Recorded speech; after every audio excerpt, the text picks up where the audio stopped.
to Storyology Kids. बहुत पुराने वक्त की बात है।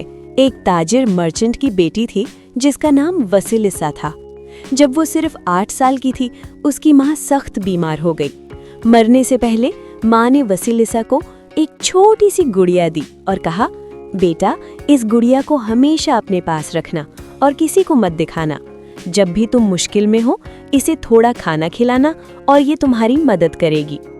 वसिलिसा ने माँ की बात मान ली और गुड़िया को अपनी जेब में छुपा लिया। वसिलिसा के बाप ने दूसरी शादी कर ली।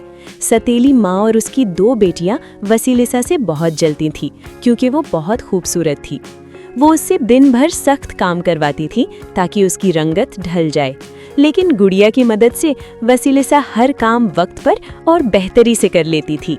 एक दिन जब ताजिर शहर से बाहर गया हुआ था, सौतेली माँ ने घर की सारी बत्तियां बुझा दीं और वासिलिसा को हुक्म दिया कि वो जंगल में जाए और बाबा यागा, एक खौफनाक चुड़ैल से आग लेकर आए। उनका मकसद ये था कि बाबा यागा वासिलिसा को खा जाए। वासिलिसा डरती हुई घनी जंगल में निकल पड़ी। वासिलिसा बाबा यागा के घर पहुंची, जो अजीबो गरीब था। वो घर मुर्गी की टांगों यानी चिकन लेग्स पर खड़ा था और उसकी बार यानी फेंस इंसानी हड्डियों से बनी थी। बाबा यागा एक बड़े से मोटर यानी उखली में बैठकर उड़ती थी।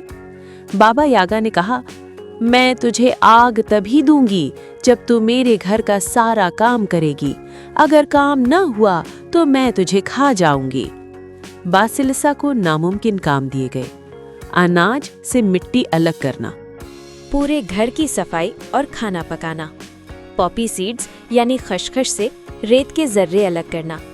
वसिलिसा ने चुपके से अपनी गुड़िया को खाना खिलाया और गुड़िया ने जादू से सारा काम चुटकियों में कर दिया। बाबा यागा हैरान रह गई कि वसिलिसा ने सारा काम कैसे किया। उसने पूछा, तू ये सब कैसे कर लेती है? वसिलिसा ने जवाब दिया, मेरी माँ की दुआओं से। बाबा यागा दुआओं का नाम सुनते ही चिढ़ गई और उसने वसिलिसा को घर से निकाल दिया। लेकिन जाते हुए उसने एक इंसानी खोपड़ी यानी स्कल दी, जिसकी आंखों से आग निकल रही थी, और कहा, ये ले आग, अपने घर ले जा। जब वसिलिसा घर पहुंची तो उस खोपड़ी की आंखों से निकलने वाली आग ने जालिम सतीली माँ और उसकी बेटियों को जलाकर राख कर दिया। वसिलिसा महफूज रही। वसिलिसा शहर चली गई और एक बूढ़ी औरत के साथ रहने लगी। वहाँ उसने गुड़िया की मदद से इतना बारीक और खूबसूरत कपड़ा लिनन बुना कि वो बादशाह तक पहुँचा। बादशाह ने जब उस कपड़े को देखा तो वो उसकी बनाने वाली से मिलना चाहता था। जब बादशाह ने वसिलिसा को देखा तो वो उसकी खूबसूरती और सलीके का दीवाना हो गया। दोनों ने शादी कर ली और वसिलिसा ने मरते दम तक अपनी उस जादुई गुड़िया को अपने पास रखा। हेलो बच्चों, मजा आया ना?